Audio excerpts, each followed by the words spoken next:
Voy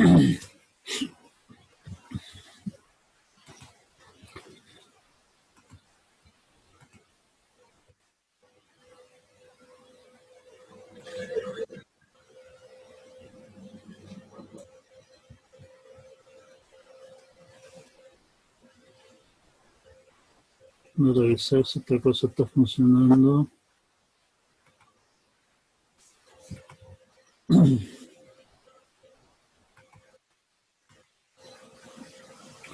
No, sí, estamos bien.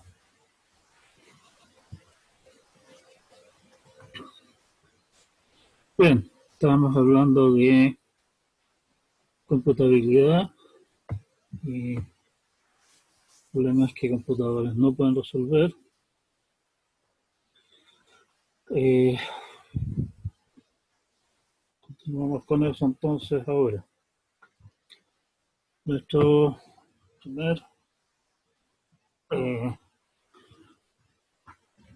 tema fue demostrar que hay problemas que los computadores no pueden resolver, que lo vimos a través de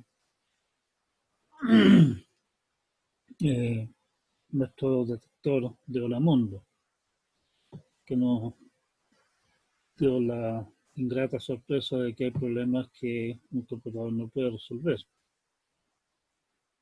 El problema de esa demostración, de lo que hicimos ahí, es que es una demostración basándose en cosas bastante informales, o sea, estamos confiando en que tenemos una idea clara de qué es lo que hace un programa en C, por ejemplo, qué clase de cosas puede o no puede hacer, qué clase de cosas son razonables de hacer en un programa en C. Pero eso definitivamente cada uno de nosotros probablemente tiene una idea diferente acerca de qué es lo que es posible hacer. Hay cosas que definitivamente son medias nebulosas, o sea, no estamos muy al tanto de cómo funcionan las cosas por detrás. Y al final del día, un lenguaje de programación, como lo es C, como puede ser Python, como puede ser cualquier otro lenguaje, en el fondo ustedes pueden imaginarse el detector de Holamundo trabajando sobre programas Python o lo que sea, siempre es un animal bastante complicado y por lo tanto bastante duro de hacer, de razonar con él. Por lo tanto, eh, introdujimos el modelo de máquina de Turing. En realidad me estoy saltando algo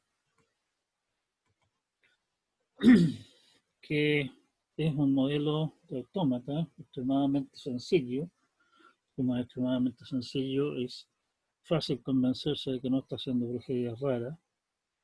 Como es simple, es fácil de demostrar ciertas cosas acerca de eso. Y para allá vamos. Resulta que en algún momento, principio del siglo pasado, se transformó eh,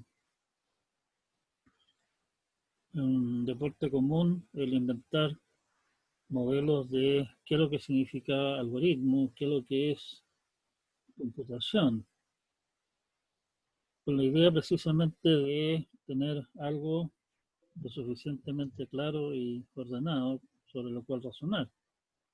Nótese que esto fue incluso antes de las primeras cosas que nosotros hoy día reconoceríamos como computadoras, que eh, para nuestro entender, digamos, para nuestra usanza actual, serían cosas para la risa, ni una calculadora a bolsillo. Pero bueno. Eh, la idea entonces de la máquina de Turing es armar un modelo que queda claro que una persona con nada más que papel, lápiz y un librito de instrucciones detalladas de qué es lo que tiene que hacer, cómo debe resolver problemas, lo suficientemente simple como para que cualquiera pueda convencerse de que está funcionando como debe el asunto. Vimos que máquina de Turing tenemos nuestra definición. Les comenté que prácticamente cualquier libro que ustedes tomen sobre nuestro tema se van a encontrar con una definición ligeramente diferente. Algunos incluso usan modelos de cómputo muy diferentes de este, que es de alguna manera el tradicional estándar, para expresar lo que estamos nosotros discutiendo acá. Pero eso en el fondo da más o menos lo mismo. En los años 30, por ahí, en realidad no sé cuándo fue exactamente, disculpen, Church, el inventor de cálculo lambda, en el fondo, y demostró, o sea, planteó en vista de que todos los modelos de cómputo que se habían planteado resultaron ser al final equivalentes, en el sentido de que es posible simular cualquiera de ellos utilizando cualquiera de los otros. Planteó lo que se conoce como el tesis de Church o también tesis de Church-Turing, porque Turing también algo tuvo que ver en el baile ese, que dice que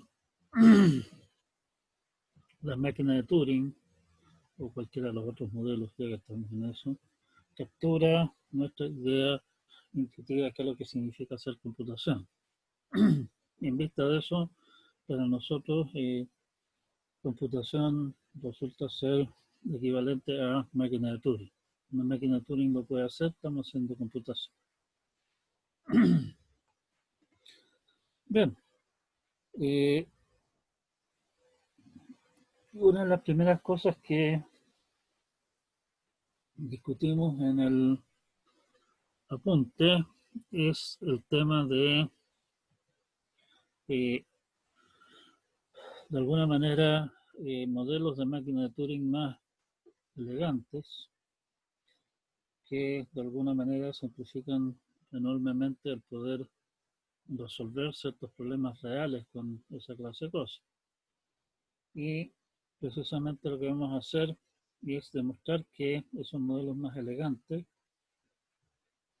en realidad son equivalentes al modelo tradicional simple. Incluso, y eso en realidad es un dedo relativamente largo, pero no difícil, es posible demostrar que podemos perfectamente restringirnos a manejar solamente ceros y unos y espacios en la cinta. En el peor de los casos, o sea, ¿cómo podemos hacerlo? Por la vía de, si quiero representar, qué sé yo, un total de 300 símbolos distintos en la cinta, bueno, use 300 logaritmo base 2 de 300 es bah, bah, 300 son 8, con 9 bits tenemos, o sea, podemos utilizar 9 grupos de 9 dígitos binarios, 0, 1, para representar uno de nuestros símbolos, con eso estamos. ¿Sí? Claro, el cuento se complica porque en vez de estar trabajando a un símbolo a la vez, vamos a tener que ir probablemente recordando en el estado que hemos visto de los 9 bits que estamos considerando, para recién cuando hayamos acumulado los 9, poder tomar alguna decisión. En vez de estarnos moviendo de un paso a la vez, vamos a tener que estarnos moviendo básicamente de a 9. Es una lata, perfectamente claro, pero se puede hacer. Aquí no estamos interesados en que si el asunto es una lata o no, sino que simplemente queremos demostrar qué cosas se pueden y qué cosas no se pueden hacer. Algunas técnicas, digamos, que resultan útiles a la hora de armar máquinas de Turing para distintos problemas más complejos son tener una primera modificación simple, es permitirle tener múltiples pistas. En el modelo, la cinta tiene múltiples pistas. En cada movida se considera el estado de lo que hay en cada una de las pistas. Luego, sobre escribir los símbolos en cada pista, se mueve el cabezal y cambia el estado. No siempre la misma idea, siempre, pero en vez de estar mirando solamente una pista, digámoslo así, estamos mirando una columna dentro de la cinta. Obviamente, se supone que hay un número fijo de pistas en nuestra máquina, no un número indeterminado.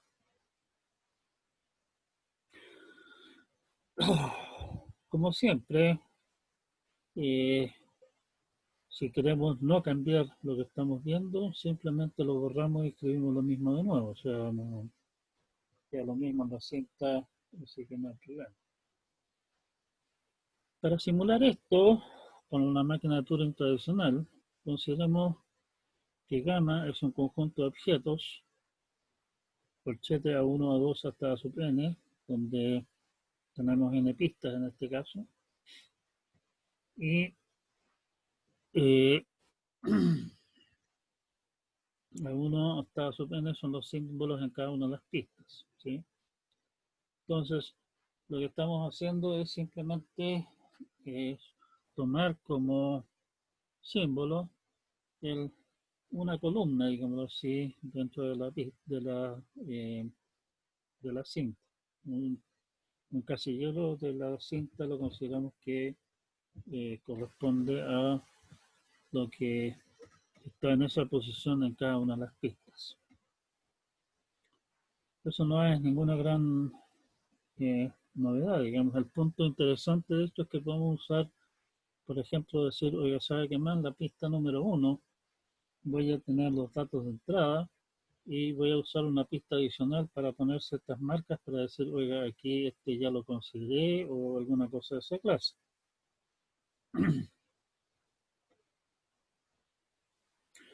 Un modelo un poquitito más complejo es la máquina de Turing de múltiples cabezales. En este modelo hay una única cinta, pero la máquina de Turing cuenta con múltiples cabezales que se mueven independientemente. Una movida de esta cosa, de esta clase pulpo, digamos, considera el estado, lo que ve cada uno de los cabezales y especifica qué es lo que cada cabezal escribe y la dirección en que se mueve ese cabezal o si queda fijo. En este caso, tiene sentido decir, oiga, el tercer cabezal de mi máquina de Turing de 5 cabezales queda fijo porque los otros se mueven. Una manera de simular esto es con múltiples pistas. La idea es que tengamos una pista que contiene el contenido, llamémoslo así, oficial de la cinta, y para cada cabezal tenemos una pista adicional que nos aseguramos que siempre contenga solamente un asterisco. Y ese asterisco en el fondo dice, oiga, el cabezal número 3, por decir algo, está en esta posición. Entonces, para simular una movida de la máquina de Turing con múltiples cabezales, lo que hacemos es partir en algún primer cabezal.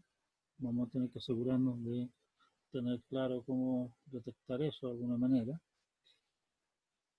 Y revisamos la cinta hacia la derecha hasta haber recogido en el fondo la información de qué es lo que están viendo cada uno de los cabezales de la máquina.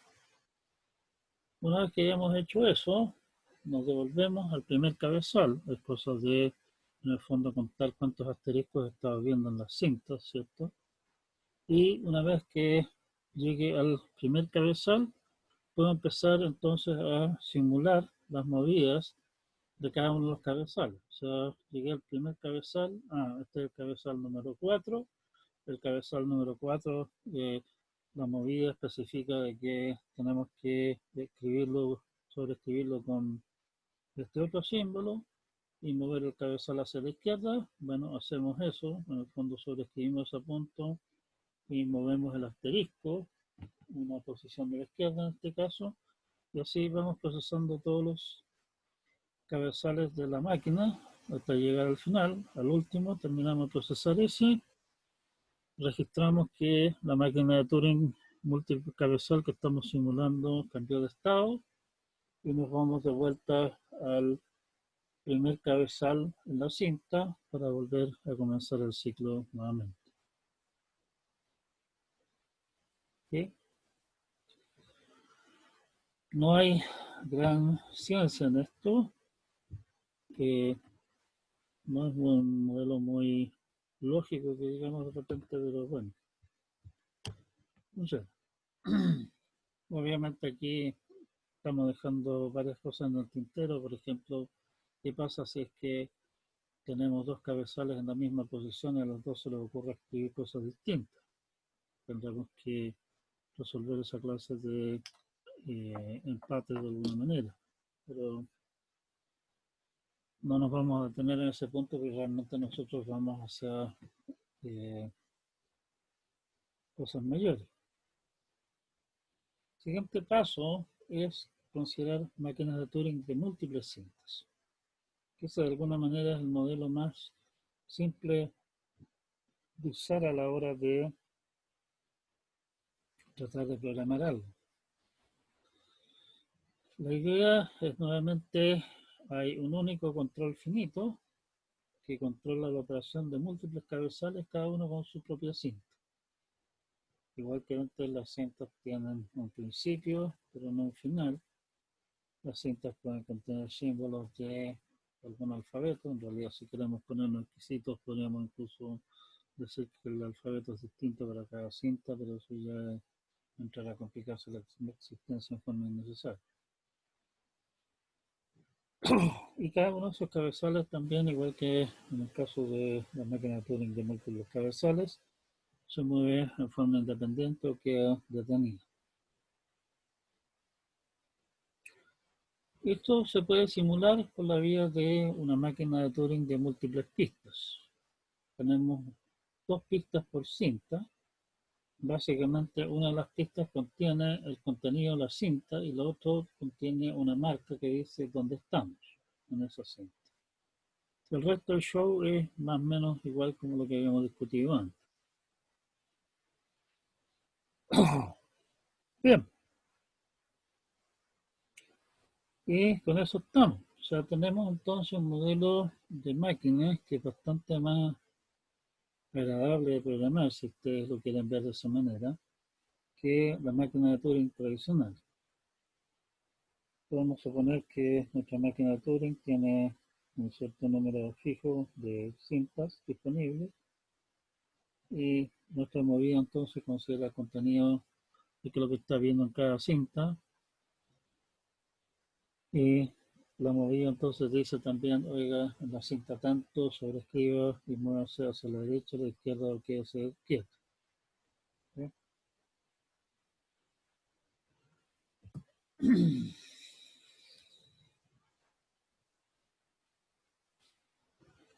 Bien, otra cosa que resulta de repente un poco molesta es el hecho de que nuestras cintas tienen inicio, pero no fin.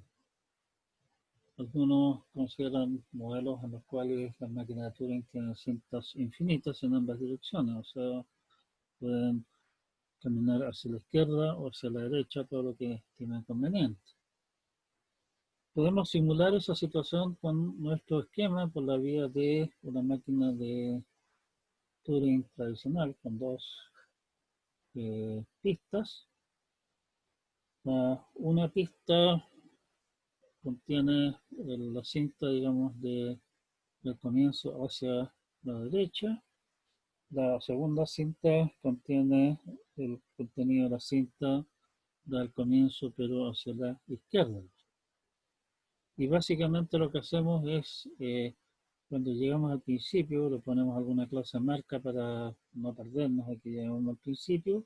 En el fondo cambiamos de pista y de dirección. O sea, si vamos a la pista de arriba, o sea, la pista que va hacia la derecha, y llegamos al comienzo y queremos seguir hacia la izquierda, bueno, en realidad en vez de seguir hacia la izquierda, seguimos hacia la derecha, pero en la segunda pista.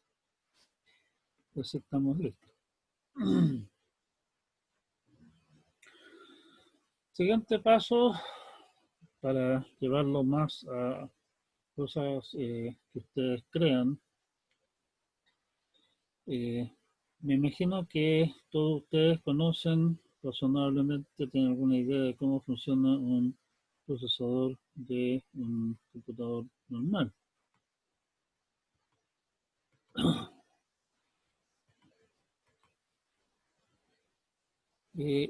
Típicamente los procesadores lo que hacen es, tienen una cierta cantidad, bueno, hay muchos tipos de procesadores en realidad, probablemente van a hablar de eso, o hablaron de eso en ramos como arquitectura de computadores. Aquí vamos a suponer el modelo, llamémoslo más tradicional, de una máquina con múltiples registros. Suponemos que tenemos un procesador que tiene múltiples registros, un número fijo de registros, en computadores, en procesadores reales. Probablemente ustedes vieron o van a ver procesador MIPS, a través de SPIN, un procesador que tiene 32 registros. ¿Sí? Hay otros que tienen más, hay otros que tienen menos. Pero en general un procesador tiene un cierto número fijo de registros. Aquí no nos queremos casar con uno en particular, sino que simplemente vamos a decir hay un cierto número de registros. Si a usted le gusta el número 17, le ponen 17 registros y ese es su procesador, sea feliz. A este modelo así más o menos genérico se le conoce como RAM, Random Access Machine, ya que la idea es que tiene una memoria que se puede acceder en forma arbitraria. O sea, puedo ir y decir, por favor, deme el contenido de la celda de memoria número 4517. La memoria, para nuestros efectos, la vamos a modelar mediante un número ilimitado de casilleros, numerados, por ejemplo, de 0, son los computines, me gusta C, cada uno de los cuales puede contener un número entero. Y la primera vez que se accede a una posición particular, o sea, la primera vez que yo haga referencia a la posición 4917, simplemente se supone que se crea, digámoslo así, si ustedes quieren verlo de esa manera, con contenido cero.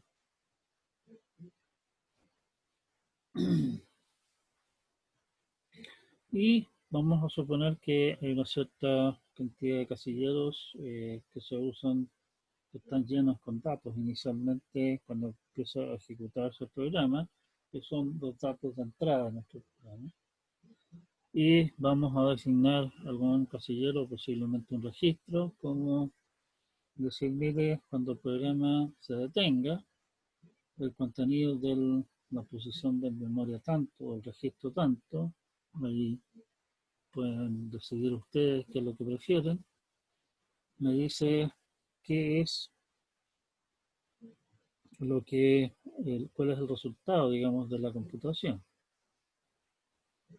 Nótese que acá lo que estamos haciendo es un modelo de computación que en realidad es más rico que el modelo de computación que tenemos en términos de autómata. Esta cosa no simplemente acepta o rechaza, sino que calcula y entrega el resultado. En realidad puede ser un número entero cualquiera, o sea, le puedo pedir que me calcule n factorial, por ejemplo. Bueno, para nuestros efectos podemos suponer que esta cosa acepta por la vía de termina de ejecutarse, por decir algo, y en el registro 0, si queremos designar eso como nuestros datos de salida, si contiene 0, quiere decir que acepta, si contiene cualquier otra cosa, se supone que rechaza. O cualquier otra convención que a ustedes se les ocurra. O sea, total, somos libres. La máquina tiene además instrucciones. Las instrucciones van a ser algunas de las siguientes. Al registro I, asígnale una constante. Al registro I, asígnale lo que es el contenido de la memoria en la posición indicada por el registro J. Obviamente, si es que a algún pastelito se le ocurre acceder a la memoria en la posición menos 400, el asunto se cae. Copiar al registro I lo que está contenido en el registro J. A la memoria, la posición indicada por el registro J, copiale el contenido del registro I. El registro I efectúa alguna operación con el contenido del registro J y déjelo allá. O sea, por ejemplo, cambia de signo, tome el valor absoluto, calcula el cuadrado, qué sé yo, cualquier tipo de operación razonable que a ustedes se les ocurra que se puede hacer con un único número. Calcular factorial, por decir algo, si ustedes quieren agregar eso como operaciones a su máquina, pongan. Lo mismo, operar el registro I, el contenido del registro I con el contenido del registro J, por ejemplo, sumar, multiplicar, dividir o qué sé yo, y el resultado asignárselo al registro I. Obviamente aquí vamos a tener que suponer que estamos hablando de operaciones entre enteros, o sea, no me venga a dividir por 7 dividido por 3. O si quiere aceptar la operación de división, bueno, diga que 7 dividido por 3 es 2, la parte entera de la división. ¿Sí?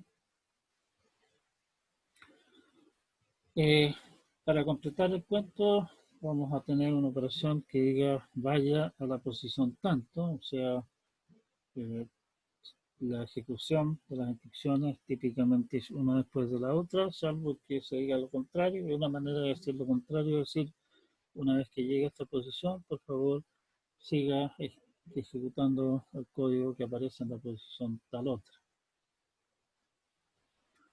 Y una última es preguntar si es que el contenido del registro I es 0, y en ese caso ir a una posición distinta. Con eso se puede construir todo lo que ustedes estimen conveniente en realidad. Podríamos sí, obviamente complicarnos la existencia por la vía de decir, oiga, si el registro el contenido del registro I igual al contenido del registro J, qué sé yo, pero realmente no es necesario. Y la instrucción que nosotros llamamos halt aquí la tiene la máquina. Y por decir algo, aquí estamos tomando la posición de que el contenido de la posición de memoria 0 es lo que retorna el programa. Podemos tomar otra convención, que como digo, bastante a gusto a discreción del cliente. Este modelo se le conoce como RAM. RAM porque podemos acceder a cualquier posición de memoria en forma directa, al azar.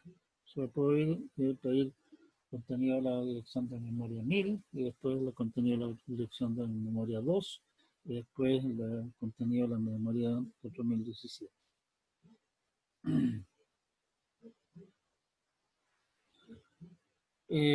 Un modelo más parecido, digamos, a los modelos de computadores como se tienen realmente hoy día, se conoce como RASP, Random Access Store Program. La idea es similar a la anterior, con la diferencia sí que, a diferencia del caso anterior, que estamos suponiendo que el programa de alguna manera es externo al computador que tenemos, en un RASP, como dice el nombre en realidad, el programa está almacenado como parte en la misma memoria. O sea, ciertos registros de nuestra memoria se interpretan como programas, como instrucciones, codificadas de alguna manera. Nuevamente hago referencia a lo que ustedes hayan visto o verán en arquitectura de computadores para algunos ejemplos. Todo, entre paréntesis, todo al final del día dentro del computador, como computador internamente solamente trabaja con números, incluso con números enteros en rango limitado.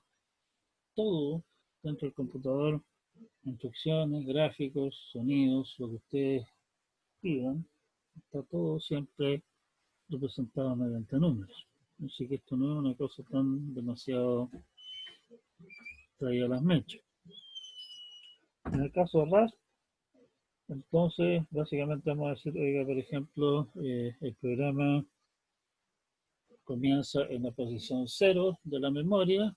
Cuando encendemos la máquina, la echamos a andar, se ejecuta la instrucción que hay allí y se hace lo que esa instrucción dice, y salvo que esa instrucción diga lo contrario, seguimos con la instrucción en la posición 1 y así sucesivamente. Nótese que esto introduce directamente la posibilidad de escribir programas que se modifican a sí mismos, o sea, que digan, ¿sabe qué más? Vamos a la... Estamos ejecutando la instrucción en la posición 5, lo que hace la instrucción en la posición 5 es modificar la instrucción que viene en la posición 6, la que se va a ejecutar a continuación, y después se ejecuta esa instrucción. Como ustedes podrán imaginarse, programar cosas con esa clase de, eh, bueno, podríamos decir, barbaridades derechamente, entre medio es particularmente divertido. Eh, Algunos computadores iniciales funcionaban, había programas que funcionaban precisamente por la vía de hacer eso, de modificarse a sí mismos, de manera de ahorrar memoria o llevar a cabo algunos trucos más o menos divertidos. Computadores actuales en general esa clase de cosas las prohíben por razones de sanidad mental, pero bueno.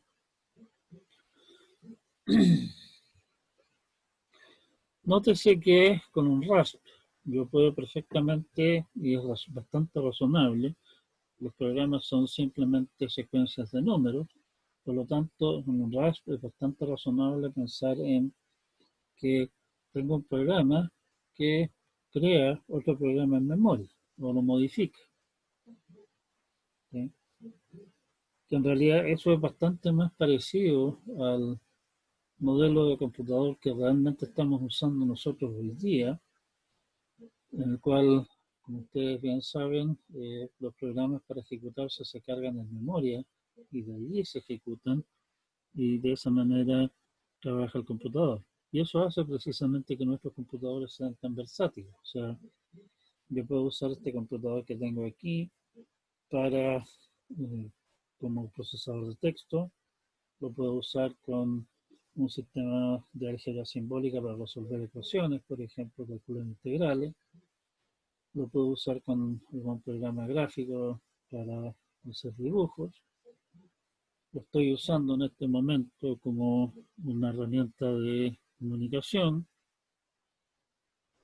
y así sucesivamente. Los computadores son flexibles precisamente porque no está fijo lo que hace. Podemos cambiarlo, podemos cambiar el programa que se está ejecutando. Eso es una rápida visión de lo que es el modelo de máquinas de Turing y un modelo de computación tal vez un poco más cercano a nosotros, eh, que sirve un poco de puente hacia creer mejor un poco más que lo que dice el señor Church. Aquellos de ustedes que ya han hecho el ramo de lenguaje, perdón, el ramo de lenguaje y programación, y cuando hayan visto arquitectura de computadores, se darán cuenta de que esto es bastante parecido, nuestro último modelo es bien parecido a lo que es el procesador, por ejemplo, de su PC. Podríamos perfectamente, si es que tenemos demasiado tiempo libre, construir un compilador para, qué sé yo, Python a esta cosa y de esa manera tener Python corriendo en su computador inventado. ¿Sí? Así que no es tan tan descabellado. O sea, tenemos ahí un puente. Comenté que hay varios otros modelos de computación que se le han ocurrido a la gente durante los años, que son menos conocidos y por lo tanto no vamos a entrar mayormente en ellos. Pero también esos en el fondo son simulables mediante una máquina de Turing y por lo tanto indirectamente, digamos, podemos simularlos en nuestros computadores actuales sin mayor problema.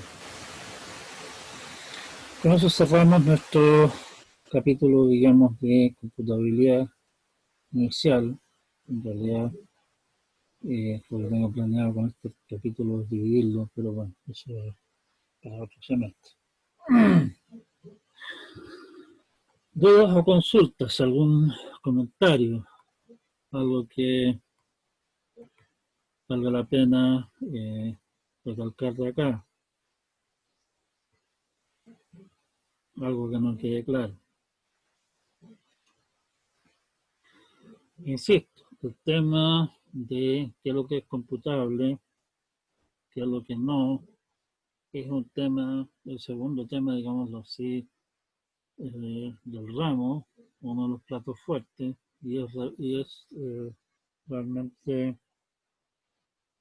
muy importante que ustedes tengan claros estos conceptos, qué clase de cosas, o sea, fundamentalmente que hay ciertas cosas que no se pueden hacer, ese es el punto central de esta historia. Muchos resultan tanto increíble, pero resulta que así es.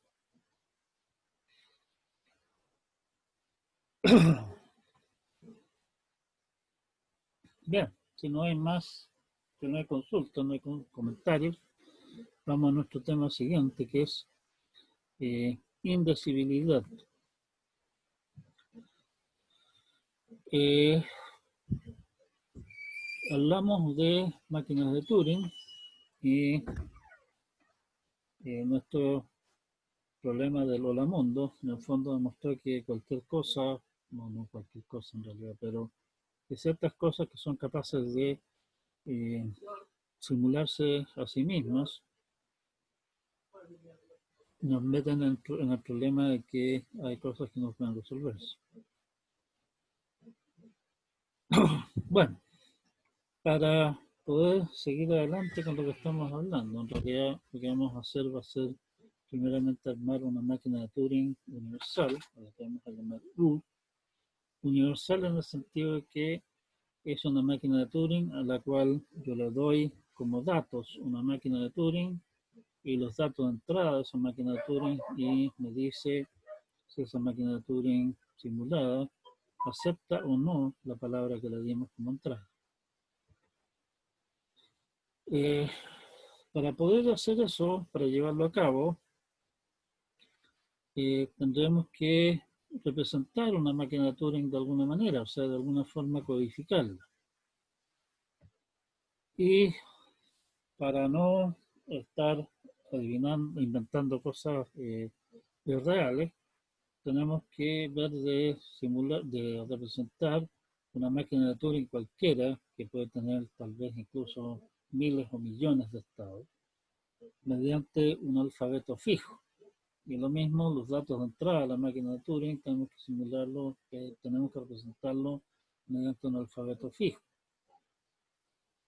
Para ello, para simplificar al máximo, vamos a suponer que nuestros alfabetos son ceros y unos solamente, y el tradicional espacio. Y lo que queremos entonces hacer es de alguna forma encontrar una manera simple de manipular, de representar máquinas de Turing en términos de solamente ceros y unos.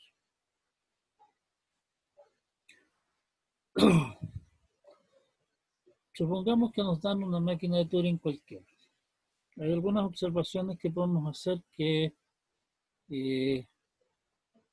permitan simplificar nuestra modelación por la vía de fijar ciertas cosas que en realidad son bastante arbitrarias, pero están fijas y por lo tanto no tenemos que explicarlas aparte. En este caso, vamos a suponer que hay un único estado final. nuestro modelo de máquina de Turing dice que una vez que llegamos al estado final, la máquina no se detiene y se acabó el procesamiento. En ese sentido, en 5 estados finales en realidad no falta nada, puede ser perfectamente uno solo. Llegamos al estado final, se acabó el cuento, o sea, qué estado final terminamos da lo mismo. Segunda cosa, en realidad aquí se me pasó un detalle, perfectamente, dado que los nombres de los estados dan exactamente lo mismo, yo puedo decir que los estados son simplemente los números del 1 a 1, 2, 3, 4 hasta un cierto el número de estados correspondientes. Y se acaba el problema. Si total el número, los nombres de los estados son irrelevantes. La segunda cosa que vamos a hacer, como ya habíamos comentado antes, es perfectamente válido poner esa restricción. Nuestro alfabeto es simplemente ceros y unos. No le gustan ceros y unos, necesita un alfabeto de entrada, necesita un alfabeto de cinta más rico, no hay problema. Si quiere tener 300 símbolos distintos en la cinta, con 9 bits, que le da para 512 símbolos diferentes, tiene de más. Lioso el cuento, sí, pero se puede. Si no, no estamos hablando de que el asunto sea cómodo, sino que estamos hablando de que las cosas se pueden hacer solamente. Vamos a suponer que en las cintas los únicos símbolos que se aceptan son ceros, unos y el espacio. Vamos a decir que los estados son siempre Q1, Q2, Q3, qué sé yo, hasta Q R estados. Y vamos a designar que el estado inicial siempre es el estado número 1 y que el estado final es siempre el estado número 2. Y pueden haber más estados, o sea, pueden haber 300 estados más, pero el estado inicial es el 1, el estado final es el 2.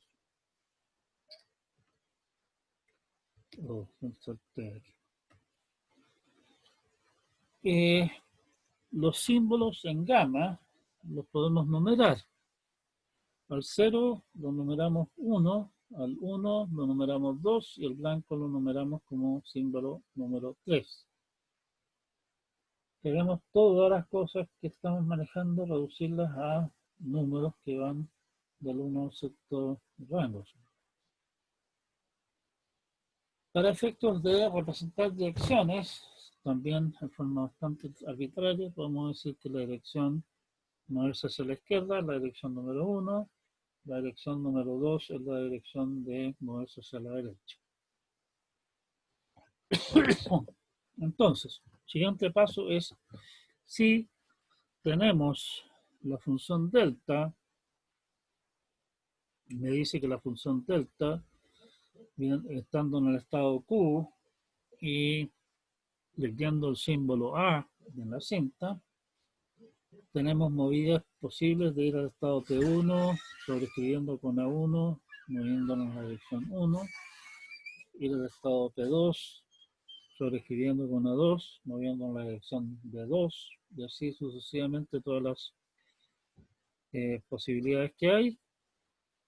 Básicamente eso lo podemos representar simplemente como un saco de cosas que contiene QA, P1, A1, D1, QA, P2, A2, D2, etc. O sea, básicamente quintetos cuyos dos primeros elementos contienen el estado y el símbolo en la cinta y cuyos tres últimos componentes contienen el nuevo estado, el nuevo símbolo de cinta y las direcciones que se mueven. En vez de dar la función, en el fondo, lo que hacemos entonces es simplemente dar una lista de esas tuplas que representan la función delta. Y eso es representar exactamente lo mismo, o sea, aquí no cambia absolutamente nada.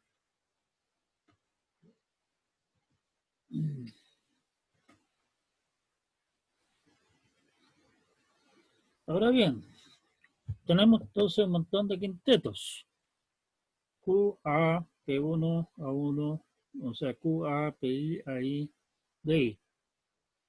Esos quintetos los podemos representar utilizando ceros y unos en forma sencilla de procesar en el fondo, como 0, Q ceros, un 1 para marcar que se acabó el estado, A ceros para indicar el símbolo A y un 1 para marcar que se acabó el símbolo,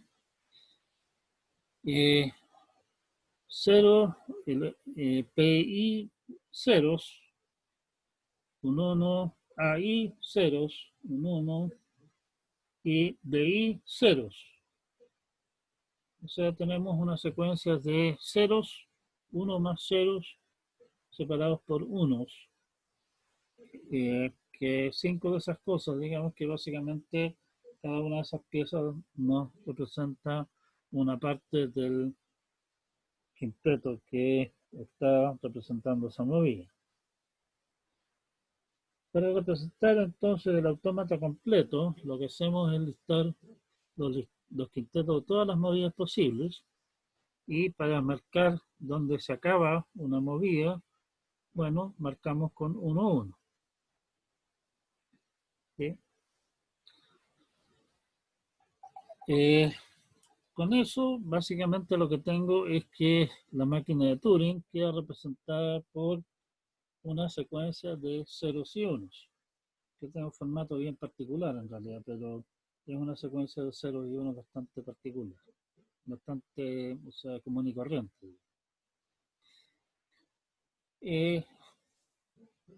Para no meternos en demasiados líos, vamos a suponer que si la secuencia del caso no cumple con el formato correcto, lo que está haciendo es representar la máquina de Turing que aparece en la figura 12.1, que es una máquina de Turing que tiene como estado inicial el estado 1, como dice nuestra convención, que tiene como estado final el estado 2, como dice nuestra convención, y sin ninguna movida. O sea, básicamente, si ustedes se fijan, esa máquina de Turing simplemente no hace absolutamente nada.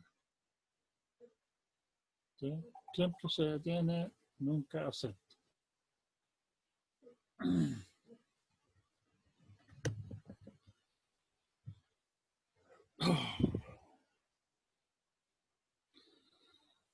Nos falta representar los datos de entrada.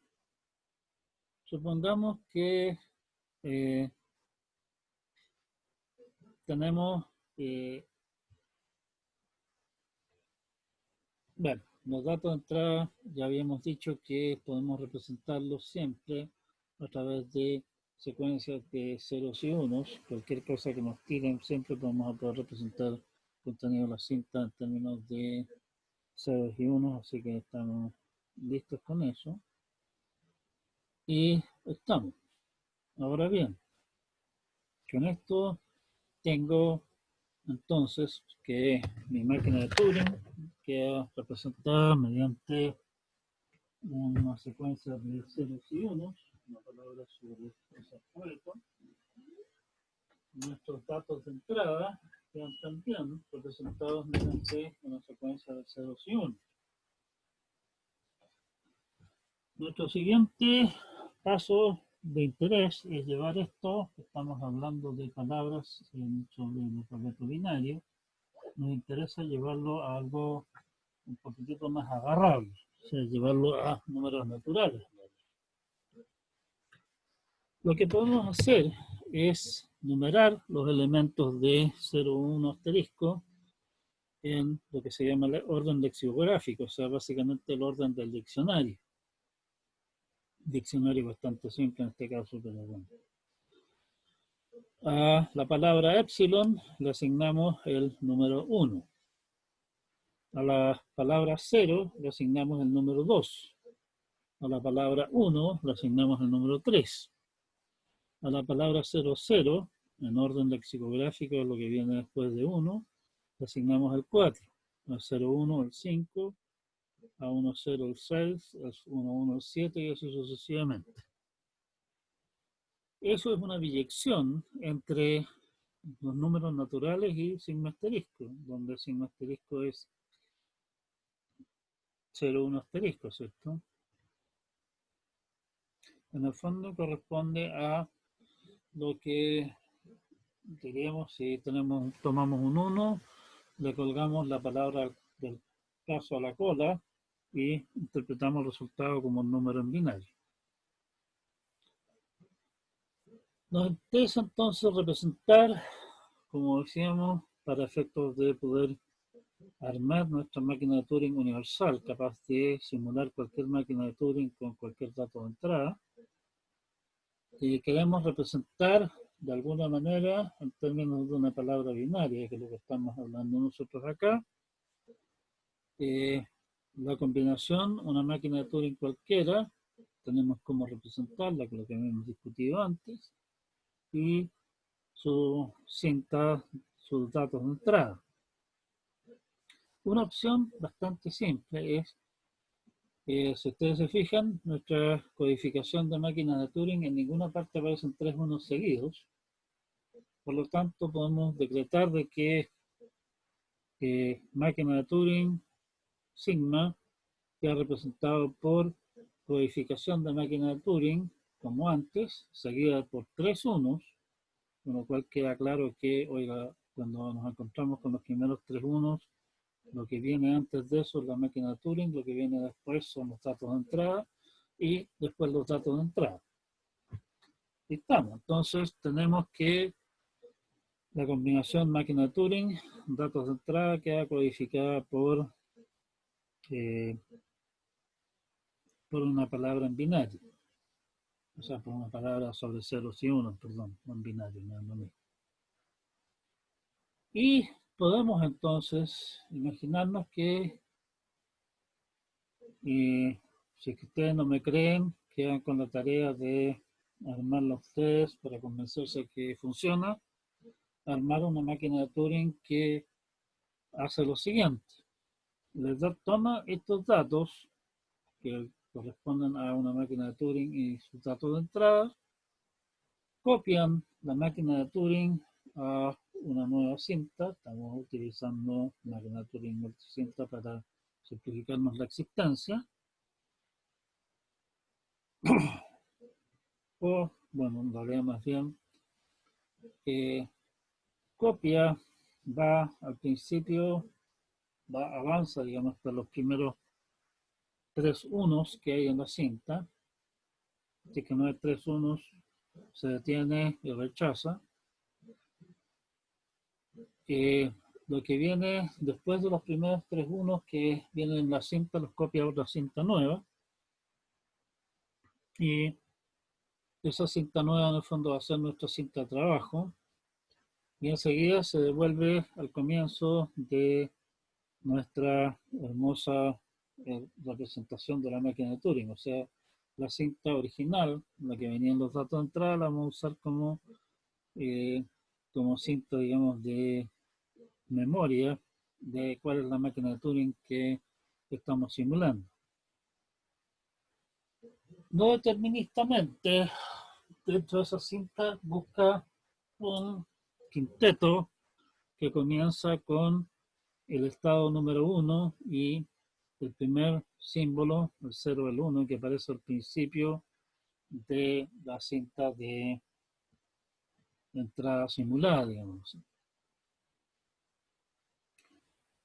Pueden haber varios, ¿sí? Como estamos buscando no deterministamente, elige uno de ellos cualquiera, y lo que hace entonces es básicamente simular la movida. Para simular la movida tenemos que hacer varias cosas. O sea, uno, vamos a requerir una cinta adicional que va a contener el estado en que está la máquina de Turing actualmente. Y Bueno, eso, fundamentalmente. Entonces, lo que hace la máquina de Turing U, que simula la otra, en un ciclo hace lo siguiente. Va al comienzo, digamos, de la cinta, eh, y de allí avanza no deterministamente hasta llegar al comienzo de una tupla, de un quinteto. Eso lo puede hacer porque reconoce el comienzo del quinteto por el hecho que viene después de dos unos seguidos.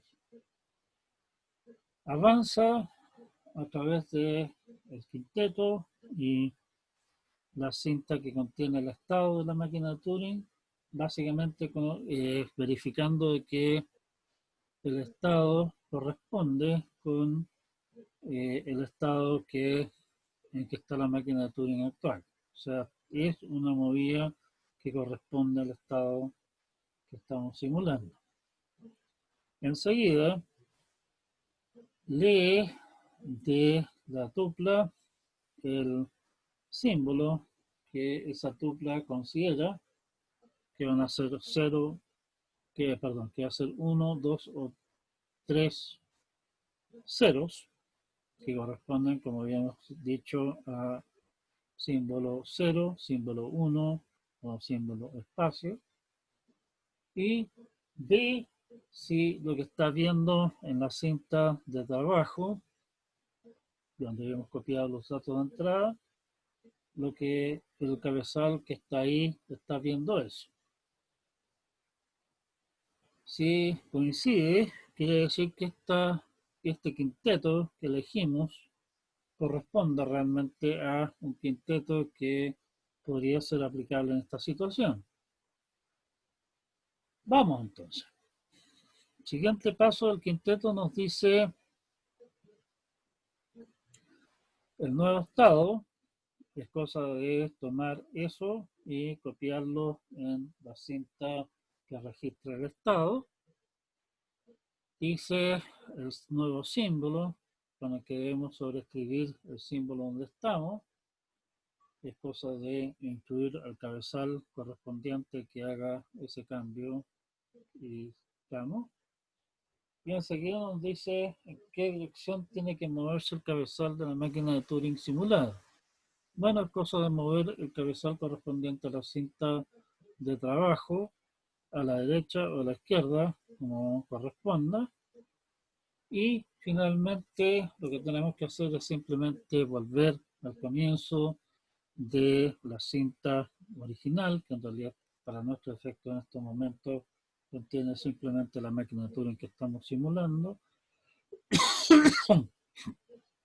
y volvemos a comenzar el ciclo. Hay un tema todavía que queda poco en el tintero, que en algún momento tenemos que verificar si es que el estado al que fuimos es el estado número 2, el estado final, en cuyo caso la máquina de Turing se detiene. ¿Sí? Y acepta.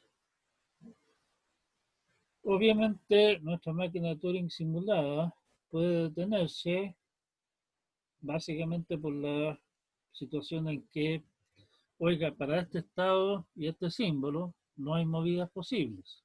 Simplemente la búsqueda de estado y símbolo con el que comenzamos el ciclo falla, en cuyo caso la máquina de Turing se detiene y no acepta.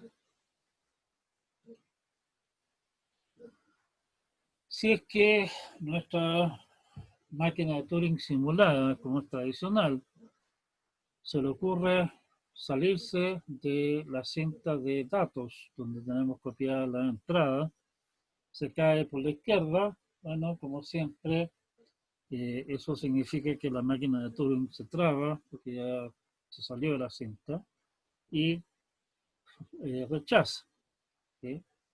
O, como también es bastante tradicional, nuestra máquina de Turing simulada puede meterse en alguna clase de ciclo infinito, en cuyo caso simplemente no termina jamás y por lo tanto no acepta. ¿Sí? Básicamente con esto tengo como simular una máquina de Turing utilizando otra. Y le llamamos universal a nuestra máquina de Turing U precisamente porque puede hacer lo que cualquier máquina de Turing es capaz de hacer.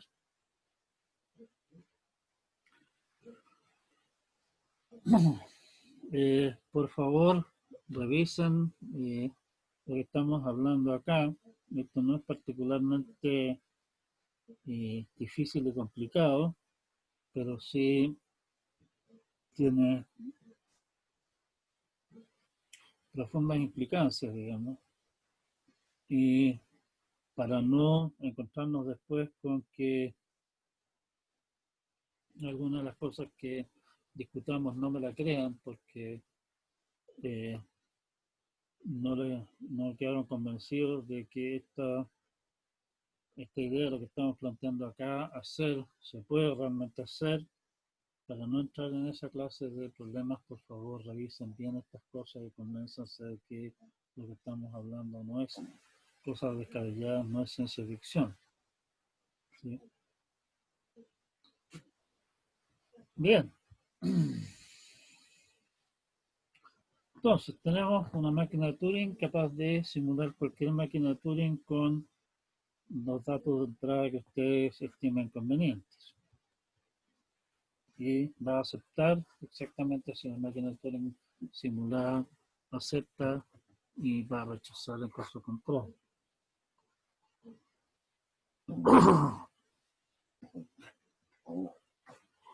Para llegar a nuestro problema holamundístico y llevarlo a un ámbito un poquitito más agarrable también, habíamos hasta el momento definido una biyección entre palabras 0, 1 y números naturales, que era la que estamos viendo acá precisamente, esta biyección de aquí. Por la codificación de máquinas de Turing que hemos discutido, yo a cada máquina de Turing le puedo asociar, en realidad le puedo asociar una montonera enorme de secuencia de 0 a 1, porque yo puedo numerar los estados a mi pinta, con la única restricción de que el estado inicial es el 1 y el final es el 2. El resto puedo numerarlos como quiera. Y enseguida puedo escribir las tuplas que describen la máquina de Turing en una montonera de órdenes distintos. El orden aquí no importa. Por lo tanto, a cada máquina de Turing en realidad le corresponde un montón de palabras 0,1 que realmente representan exactamente lo mismo. Eso no importa mucho efecto. Por la biyección entre palabras 0,1 y números naturales, yo puedo básicamente decir, oiga, este número natural es una representación de esta máquina de Turing. ¿Sí? O sea, en el fondo puedo también, y al revés, con la convención que habíamos tomado de que si la palabra escrita con ceros y unos no cumple con el formato correcto, corresponde a una representación más de las muchas que tiene la máquina de Turing que no hace nada.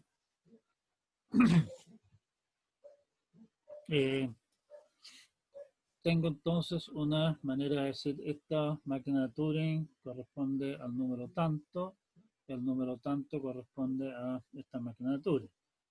Ya tengo una especie de un mapeo ida y vuelta. No es una biyección, claramente, pero es un mapeo. O sea, si ustedes me dan una máquina de Turing, les puedo dar el número. Si ustedes me dan un número, les doy la máquina de Turing.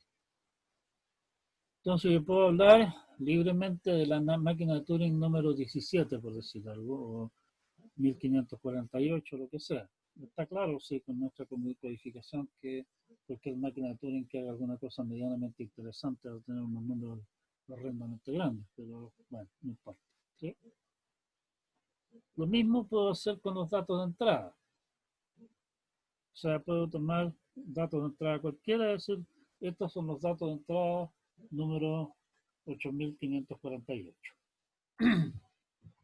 Entonces, la pregunta obvia es, oiga, la máquina de Turing número 300 acepta la palabra número 8548.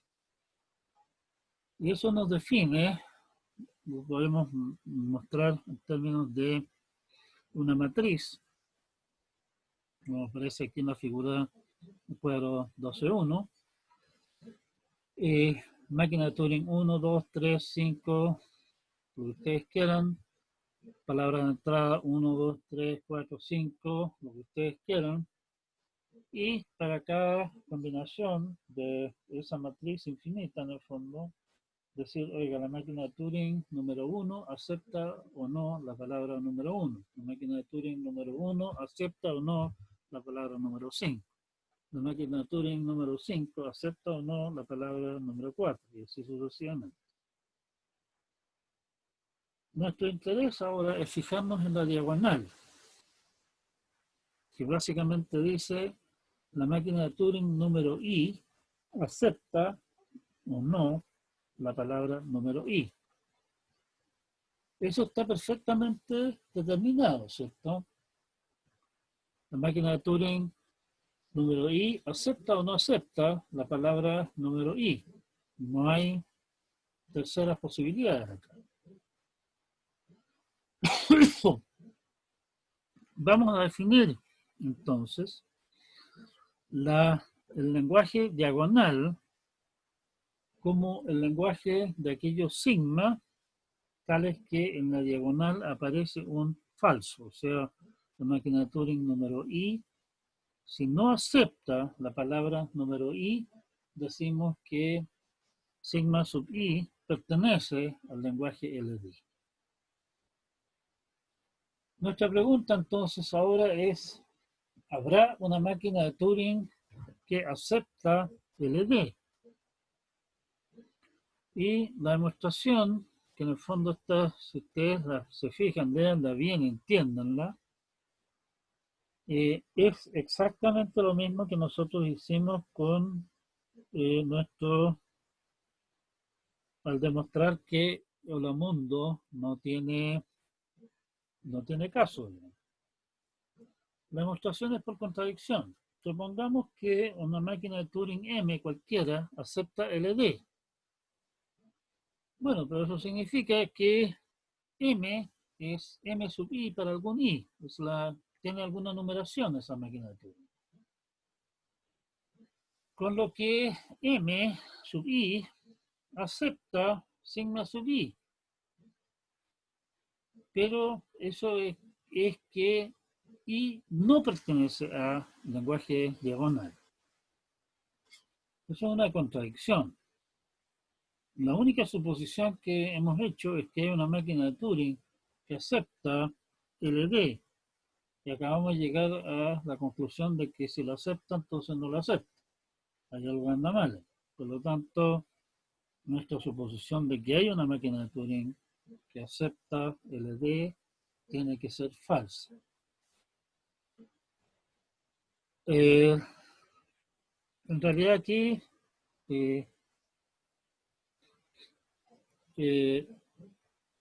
un pequeño paréntesis, digamos, en realidad esta misma demostración es aplicable a cualquier modelo de computación en el cual nosotros podamos de alguna manera numerar los programas o algoritmos, o como quieran llamarle, que ese modelo de computación maneja, los programas de esa cosa. O sea, cualquier cosa que a ustedes se les ocurra que pueda significar una representación razonable de lo que es computación, programas en C, máquinas de Turing, toda clase de otras cosas marcianas que se le ocurrió a la gente, todos van a caer en el mismo problema. En la medida que podamos numerar, digamos, de alguna forma, las cosas, digamos, que hacen la computación del caso. En realidad, el teorema este es algo que es bastante esperable. El número, las palabras de sigma asterisco forman un conjunto de numerable. ¿Okay? En el fondo, numerable en el sentido de que podemos numerarlas. Véase lo que en algún momento van a haber discutido en estructuras discretas al respecto. Pero el conjunto de los subconjuntos de sigma asterisco, o sea, las palabras, los lenguajes sobre sigma, ese es un conjunto de subconjuntos de, y uno de los teoremas fundamentales es que los conjuntos de subconjuntos de siempre son más, tienen más elementos que el conjunto base. Incluso si ese conjunto base es infinito. Resulta que el conjunto de subconjuntos de sigma asterisco es un conjunto que no es numerable. Por lo tanto, numerarlo por la vía de a cada subconjunto, a cada lenguaje, asignarle una máquina de Turing que lo representa no se puede. Siempre nos van a quedar lenguajes fuera. Lo interesante es que acá tenemos un ejemplo concreto de lenguaje que no puede representarse mediante una máquina de Turing. Bien, y para cerrar, un par de definiciones que nos van a acompañar el resto del semestre, que son realmente centrales en todo este cuento, y con eso sí cerramos por hoy día. Se dice que un lenguaje es recursivamente numerable, y no quiero entrar en realidad en la razón de por qué esto se llama así. En realidad hay un movimiento más o menos fuerte de cambiar esto por un nombre más representativo, que vendría a ser algo así como computacionalmente numerable, que se abrevia RE, si es que hay una máquina de Turing que lo acepta. O sea, si hay un lenguaje que lo acepta una máquina de Turing, ese lenguaje automáticamente recursivamente numerable. Acabamos de demostrar que esto no es una definición absurda en el aire, porque ya vimos que hay al menos un lenguaje que no es enumerable, que es LD. En realidad, la discusión respecto de numerabilidad, qué sé yo, demuestra que hay infinitos lenguajes que no son numerables. De particular interés para nosotros son aquellos lenguajes que alguna máquina de Turing acepta, y yo tengo la garantía de que esa máquina de Turing tal vez se demore siglos, pero en algún momento garantizadamente se detiene y me responde. O sea, si tengo suficiente paciencia, tengo la respuesta a la pregunta: ¿esta palabra pertenece o no al lenguaje? A través de alguna máquina de Turing. Ojo, no todas. Si es que un lenguaje tiene una máquina de Turing que lo acepta, deteniéndose siempre, se dice que ese es un lenguaje recursivo. También se dice que un lenguaje recursivo se dice que es computable. O sea, en el fondo hay una manera de computarlo, digamos, correctamente. También se le llama decidible, por lo que habíamos definido antes respecto de decidir alguna cosa.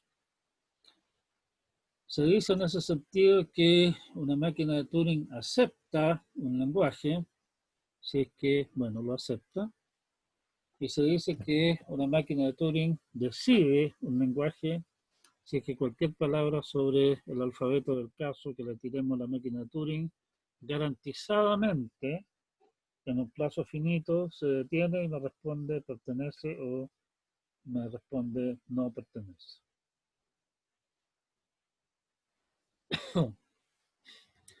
Y eso es nuestro tema de hoy. Estos son temas bastante densos, digamos, desde el punto de vista conceptual. Como le decía, por favor, asegúrense de entender cabalmente de qué estamos hablando. Posiblemente sea necesario que ustedes vuelvan sobre estos temas más adelante a revisar nuevamente estas cosas porque esto no es algo que a uno le resulta natural. Son conceptos un tanto fuera de nuestro ámbito de confort, digamos así. Bien, con esto quedamos hasta acá. Si es que hay alguna consulta, alguna duda o algo respecto de lo que hemos estado hablando hoy día, eh,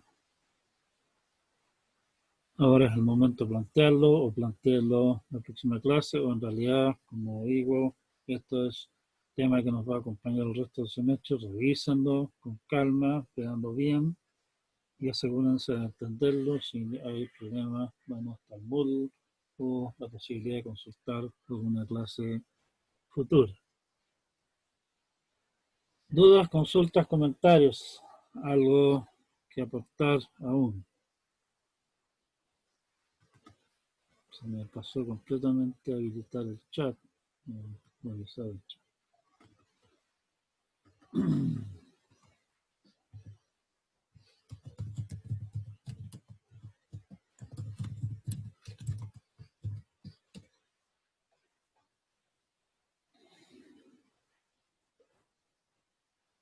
Bueno, si no hay consultas ni comentarios, estamos hasta acá por hoy día. Les recuerdo que publiqué donde mismo estaba el certamen. Está ahora el enunciado del certamen con la pauta de corrección y los fuentes completos de toda la historia, si alguien quiere revisarlo. Pude bajar los certámenes completos sin mayores problemas, así que no creo que tenga mayores problemas. Vi sí que habían muchos, que no entregaron la prueba. Por favor, aquellos que por alguna razón no hayan entregado la prueba, pónganse en contacto conmigo para ver qué pasó. ¿Sí? Bien, si no hay más, quedamos hasta acá. Por suerte hoy día Zoom no se portó mal, así que quiero grabar esta cosa y la voy a subir el video en un rato más. Chao, chao, nos vemos.